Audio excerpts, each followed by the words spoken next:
எழுதின தீர்க்க தரிசன புஸ்தகம் 61ஆம் அதிகாரம் 3ஆம் வசனம் வாசிக்கிறேன்.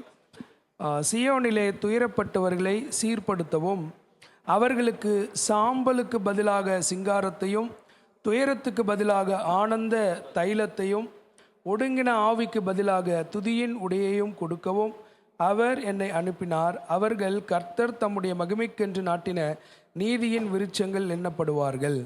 மீண்டும் வாசிக்கலாம்.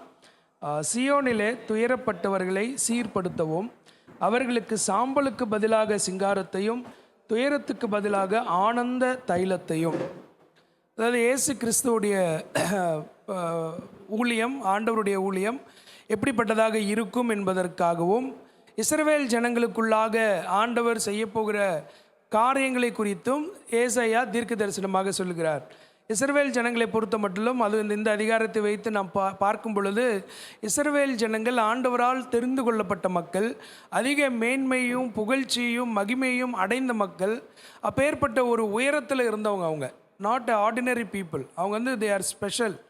பழைய ஏற்பாட்டு காலகட்டத்தில் பல ஜாதிகள், பல நாடுகள், அதாவது இவங்க கடந்து போகிறாங்க அப்படின்னு சொல்லி கேள்விப்பட்டாலும் அந்த மற்ற நாடுகளில் இருக்கிறவங்கெல்லாம் ஓரமாக ஒதுங்கி நிற்பாங்க. அவ்வளவு ஆண்டவர் இவர்கள் மத்தியிலே பெரிய காரியங்களை செய்தார். ஆனால் அதே ஜனம், அதே ஜாதி ஒரு காலகட்டத்தில் மிகப்பெரிய தோல்வியும் மிகப்பெரிய யுத்தத்தில் தோற்று போனதையும் நாம் பார்த்துருக்குறோம். ஹிஸ்ட்ரியில் போட்டிருக்கு. கிட்டத்தட்ட 3 நாடுகள் படையெடுத்து இஸ்ரவேல் ஜனங்களுக்கு தீமையை செஞ்சாங்க. தீமைன்றதை விட அந்த யுத்தத்தில் தோற்கடிக்கப்பட்டார்கள் இவர்கள். அதை ஏற்கனவே ஆண்டவர் சொல்லியிருந்தார். நீங்கள் வசனத்துக்கு கீழ்ப்படியலைன்னாக்கா, வசனத்தின்படி நீங்கள் நியாயப்பிரமாணத்தை பின்பற்றலைன்னாக்கா உங்கள் வாழ்க்கையில் இதெல்லாம் வரும்னு சொல்லி ஏற்கனவே தீர்க்கதரிசிகள் சொல்லியிருந்தாங்க. அப்போது எல்லாமே இடிஞ்சிருச்சு. கிட்டத்தட்ட ஆலயம் இடிக்கப்பட்டிருக்கிறது. இஸ்ரவேல் ஜனங்களுக்கு, அதுவும் யுத்தத்துக்கு போய் தோத்துட்டாங்கன்னாக்கா, நம்மளை மாதிரி கிடையாது. அந்த காலகட்டத்தில் அந்த எந்த நாடு ஜெயிக்குதோ அந்த நாடு தோல்வியுற்ற நாட்டினுடைய வளங்கள், அதாவது விவசாயம் அல்லது அவங்களுடைய கனிம வளங்கள், இப்படி எல்லாத்தையுமே காலி பண்ணிடுவாங்க, எரிச்சிருவாங்க. அதாவது திரும்ப அந்த நாடு பகை தீர்த்திடக்கூடாது என்பதில் மிக ஜாக்கிரதையாக இருப்பாங்க. அவங்க திரும்ப எழும்பி வந்தாங்க, ஒருவேளை எழும்பி நல்ல பெரிய நாடாக திரும்ப உருவெடுத்தாங்கன்னா அவங்க நிச்சயமாக அவங்களுடைய முதல் டார்கெட்டே நம்மளாக தான் இருப்போம். ஆகவே அவங்கள நம்ம தோற்கடிக்கும் நாளிலே தானே அவர்கள் திரும்ப எழும்பாதபடிக்கு அவர்களுடைய பொருளாதாரத்திலிருந்து அவர்களுடைய வாழ்வியலை முழுவதுமாக அடித்து நொறுக்கி விடுவாங்க. ஆக அங்கே ஒன்றுமே இருக்காது. அதுதான் ரெமனன்ட்னு சொல்லுவாங்க. அங்கே மீதியாக இருந்த கூட்டம் ஒன்று இருந்தது. ஒரு சில யூதர்கள் புறப்பட்டு பஞ்சத்துக்காக, பசிக்காக பல ஊர்களுக்கு போனாங்க. ஒரு சில யூதர்களை நாடு கடத்தப்பட்டார்கள். இதெல்லாம் அங்கே நடந்திருக்கு. அப்போது திரும்ப எழும்புவது என்பது மிக கடினம். இன்றைக்கும் கோவிடில் ஏற்பட்டதும் இந்த பண டீமானிட்டைசேஷன், இதில் ஏற்பட்ட சில பிரச்சனைகளினாலே நம்முடைய பொருளாதாரமே இன்னும் வளரணும்னு சொல்லி நிறைய பேர் பேசிக்கிட்டு இருக்காங்க. ஆக ஒரு இழப்பு என்பது, அந்த இழப்பிலிருந்து மீண்டும் எழும்பி வருவது என்பது அவ்வளோ ஈஸி கிடையாது. இஸ்ரவேல் ஜனங்களுக்கு ஆவிக்குரிய ரீதியிலும் சரி, அவங்களுக்குன்னு இருந்த அந்த ஸ்தானம், ஆண்டவர் அவர்கள் அவ்வளோ நேசித்தார். ஆண்டவர் அவர்களோடு அவ்வளோ பேசுவார். ஆண்டவர் அவர்களோடு அவ்வளோ உறவு வைத்திருந்தார். அப்பேற்பட்ட மகிமையை இழந்து விட்டார்கள். அது மாத்திரம் இல்லை, அவங்களுக்கு இருந்த இடங்கள், நீங்கள் 4ஆம் வசனத்தை வாசித்தால், அவர்கள் நெடுங்காலமாய் பாழாய் கிடந்தவைகளை கட்டி பூர்வத்தில் நிர்மூலமானவைகளை எடுப்பித்து தலைமுறை தலைமுறையாய் இடிந்து கிடந்த பாழான பட்டணங்களை புதிதாய் கட்டுவார்கள். ஆக பட்டணங்கள் இடிஞ்சு போய் கிடக்கு, அங்கே இருக்கிற மதில் சுவர் இடிஞ்சு போய் கிடக்குது. ஆனால் அதையெல்லாம் எழும்பி கட்டுவார்கள்னு சொல்கிறார். அப்போ தான் இந்த வாக்குத்தத்தத்தை அவங்களுக்கு கொடுக்குறார். என்னன்னாக்கா, மிக முக்கியமானது இந்த 3ஆம் வசனத்தில், அவர்களுக்கு சாம்பலுக்கு பதிலாக சிங்காரத்தையும். சாம்பல், எரிந்து போன இஸ்ரவேல் தேசம், எரிக்கப்பட்ட விளை நிலங்கள், விவசாய நிலங்கள் எல்லாம் எரிஞ்சு போயிடுச்சு. அவங்களுடைய வாழ்க்கையில் மிகப்பெரிய தோல்வி, மிகப்பெரிய ஏமாற்றம்.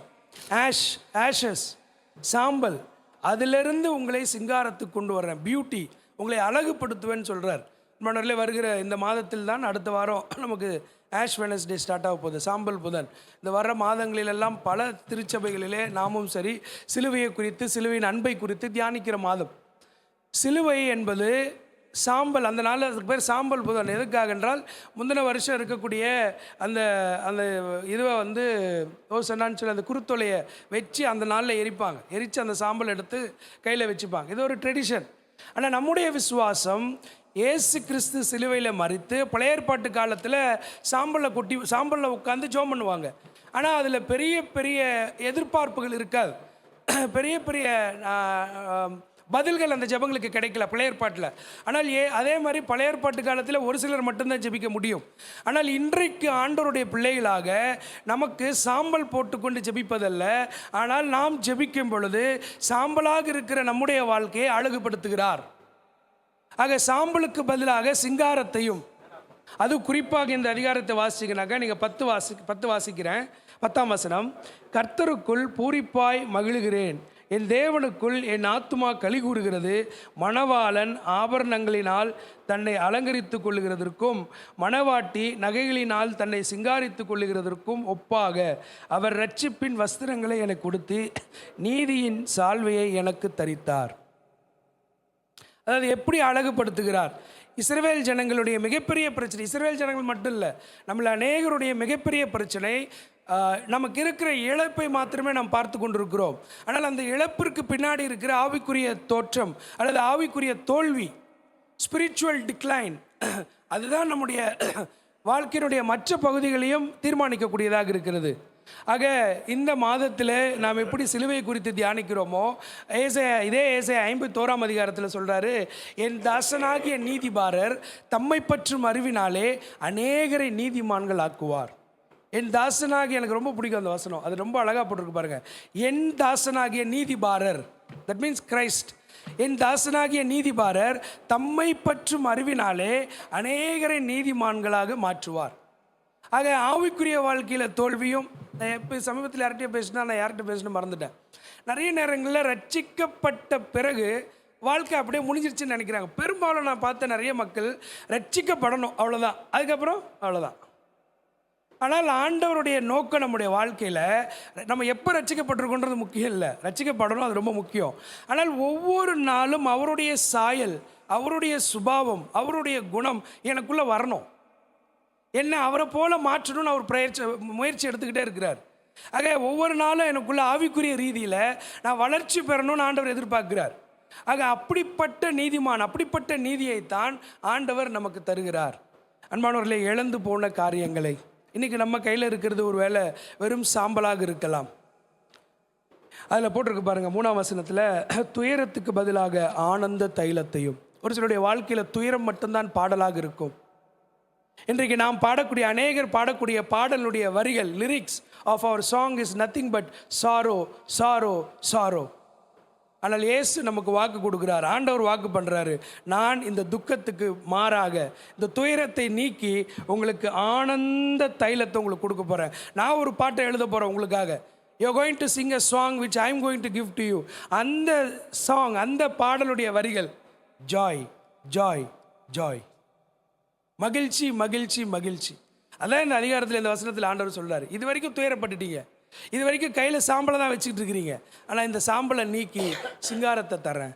என்னுடைய மணவாளன் எப்படி மணவாட்டி நகைகளினால் தன்னை சிங்காரித்து கொள்கிறதற்கும் மணவாளன் ஆபரணங்களினால் தன்னை அலங்கரித்து கொள்வது, அதாவது மாப்பிள்ளையும் பொண்ணு, நம்ம ஊரில் வந்து பொண்ணுக்கு தான் பெரிய அதிக அளவு நல்ல மேக்கப் போடுறதோ ட்ரெஸ் பண்ணுறதோ அப்படி பண்ணுவாங்க, அது விழாக்களில் நிகழ்ச்சியில். ஆனால் பசங்களுக்கு அவ்வளோ நம்ம பண்ணிக்க மாட்டோம். இது நார்த் இந்தியாவில் போனீங்கன்னாக்கா, அதுவும் குறிப்பாக குஜராத்தில் பிரான்சிஸ் சொன்ன மாதிரி சூரத்லாம் பார்த்திங்கன்னா வெஸ்ட்லி ஊழியம் செய்கிற இடம். சம்டைம்ஸ் வெறும் 4 பேர் 5 பேர் தான் அந்த சர்ச்சில் இருப்பாங்க, 6 பேர் அவ்வளோதான். சில நேரங்களில் 3 வாரம் இவனை ஜானியை தான் ப்ரீச் பண்ணிக்கிட்டு இருப்பான். அதனால் நான் நார்த் இந்தியா போனாலே எப்படியாச்சும் அங்கே போகிறதுக்கு ட்ரை பண்ணுவேன். போன ஞாயிற்றுக்கிழமைக்கு முந்தின ஞாயிற்றுக்கிழமை போனேன். அப்படியே அங்கிள் ஆண்டி இருந்தாங்க, அவங்க 2 பேர், இன்னும் ஒரு 3-4 பேர் வந்திருந்தாங்க.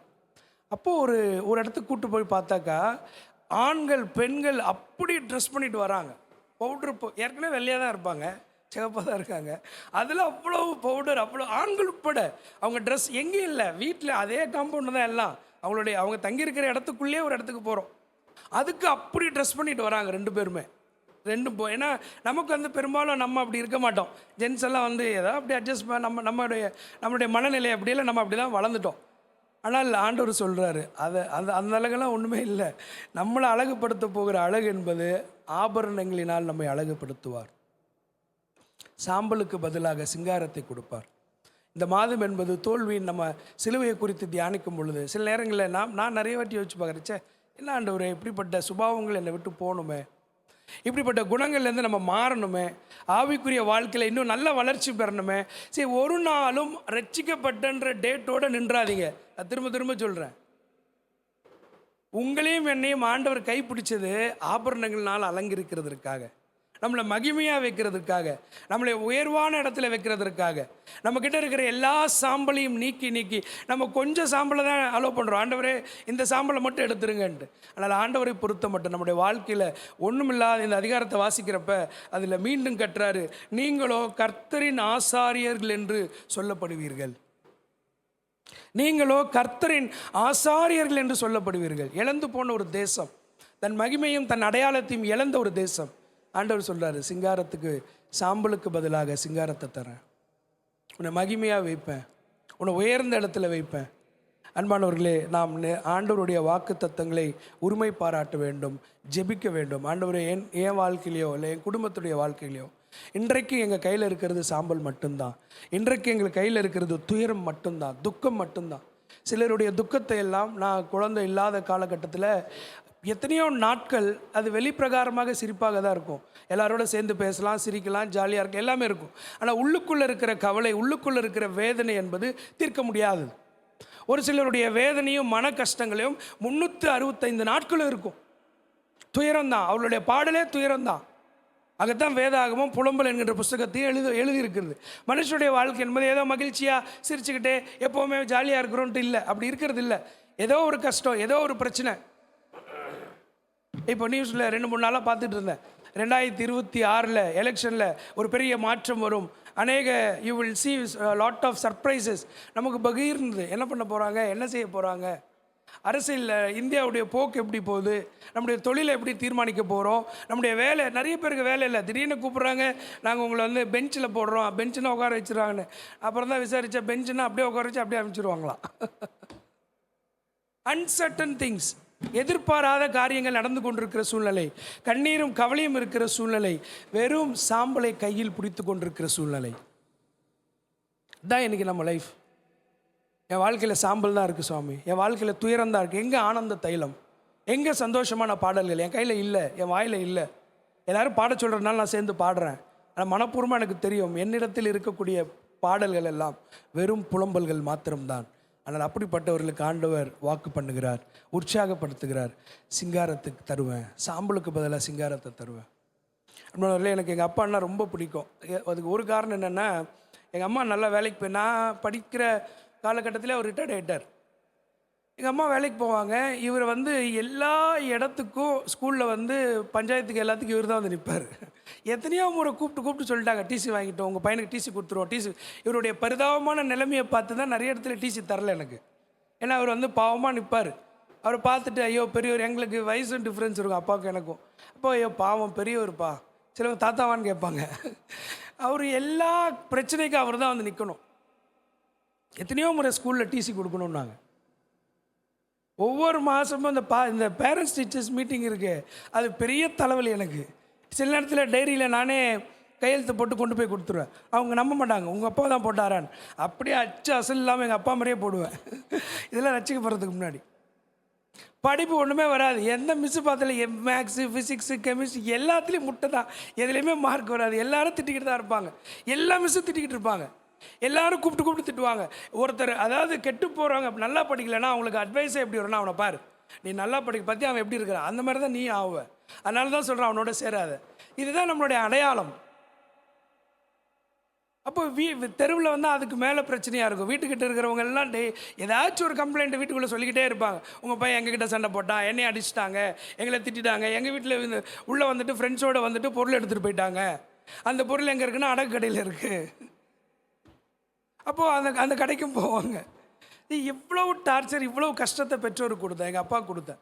ஆனால் ஏசாமியை ஏற்றுக்கிட்ட பிறகு, ஆண்டவர் அறிஞ்ச பிறகு, படிக்க ஆரம்பித்தப்ப எனக்கு தெரிஞ்சு ஒரு நாள் கூட ஒரு 10th முடித்தேன், அதுக்கப்புறம் காலேஜ் பாலிடெக்னிக்கில் படித்தேன், ஒரு நாள் கூட அவர் இந்த மாதிரி கம்ப்ளைண்ட்டுக்கு வந்ததே இல்லை.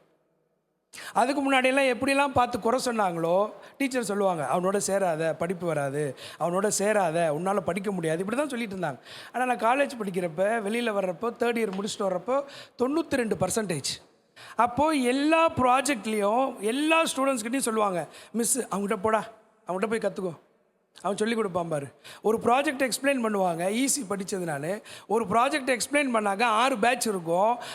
அடுத்த 5 பேட்சுக்கு மிஸ் எக்ஸ்பிளைன் பண்ண மாட்டாங்க. மேம் கையில் கொடுத்து, அவங்க தான் எனக்கு சேலத்தில் இருக்காங்க. லாஸ்ட் 2 months முன்னாடி நான் போனப்போ அவங்கள போய் பார்த்தேன், மீட்டிங் கூப்பிட்டுருந்தேன். அவங்க சொல்லுவாங்க, ஒருத்தர் எனக்கும் என் பேட்சுக்கு மட்டும்தான் எடுப்பாங்க, அடுத்த எல்லா பேட்சுக்கும் நீ சொல்லிக் கொடுறா, நீயே சொல்லி கொடுத்துரு. அன்பானவர்களே, சாம்பல் கையில் இருந்தாலும் அதை சிங்காரமாக மாற்றக்கூடிய வல்லமை ஆண்டவர் இடத்தில் இருக்கிறது. அவரை ரொம்ப லேசாக எடை போட்டுட்டோம். ஆண்டவரை, அவருடைய வல்லமையை லேசாக எடை போடுறோம். அவர் நினச்சாருன்னா குப்பையும் தூசியும் தூக்கி மேலே கொண்டு போய் வைப்பார். அழகில்லாததும் சாம்பலாக இருக்கிறதையும் சிங்காரமாக மாற்றக்கூடிய ஆண்டவர் துயரத்தின் பாடலை நீக்கி ஆனந்த தைலத்தை நம்முடைய வாழ்க்கையில் ஆண்டவர் செய்வார். கண்களை மூடி ஜெபம் செய்வோம். ஆண்டவரே, நீர் கொடுத்த அந்த வாக்குத்தத்தத்திற்காக நன்றி செலுத்துகிறோம். உம்முடைய வல்லமையான கரம் எப்பேற்பட்ட மனுஷனையும் மாற்றும், இழந்த எல்லாவற்றையும் திரும்ப கொடுக்கும். அவங்கள எவ்வளோ சோர்ந்து போயிருப்பாங்க, எல்லாம் இழந்த நிலைமையில். ஒரு காலத்தில் ஓகோன்னு இருந்த தேசம் இன்றைக்கு சாம்பலினாலும் இடிக்கப்பட்ட செவறுகளினாலும் உடைக்கப்பட்ட செவறுகளினாலும் அந்த வாழ்க்கையை தாறுமாறாக திரும்ப ரிப்பேரே பண்ண முடியாத அளவுக்கு அவங்களுடைய ஜீவியங்கள் இருந்தது, அவங்களுடைய வாழ்க்கை இருந்தது, அவங்களுடைய தேசம் இருந்தது. ஆனால் நீர் மாற்றி அமைத்தீர் ஆண்டவரே. சாம்பலுக்கு பதிலாக அந்த தேசத்துக்கு சிங்காரத்தை கொடுத்தீர், துயரத்துக்கு பதிலாக அவர்களுக்கு ஆனந்த தைலத்தை தந்தீர். அன்பின் ஆண்டவரே, எங்களுடைய வாழ்க்கையிலும் இருக்கிற கஷ்டங்களை நீர் அறிவீர். இந்த வார்த்தைகளை கேட்கிற மக்களுடைய இருதயத்தில் இருக்கிற துயரங்களை நீர் அறிவீர். இன்றைக்கும் அவர்கள் பாடுகிற பாடுகள் துயரத்தின் பாடல்தான். அவர்களுடைய வரிகள் எல்லாம் துக்கமும் சஞ்சலமும் வேதனையுமாக தான் இருக்கிறது. ஆனால் நாங்கள் விசுவாசிக்கிறோம், நாள் வரும், ஒரு நாள் வரும், அதே வாயின் வழியாக நீர் ஆனந்த பாடல்களை, மகிழ்ச்சியின் பாடல்களை எழுதுவீர். அதனுடைய வரிகள் சந்தோஷமும் மகிழ்ச்சியுமாக இருக்கும். கர்த்தர் அப்படிப்பட்ட கிருபை எங்களுக்கு தாரும். இயேசுவின் நாமத்தில் கேட்கிறோம் பிதாவே.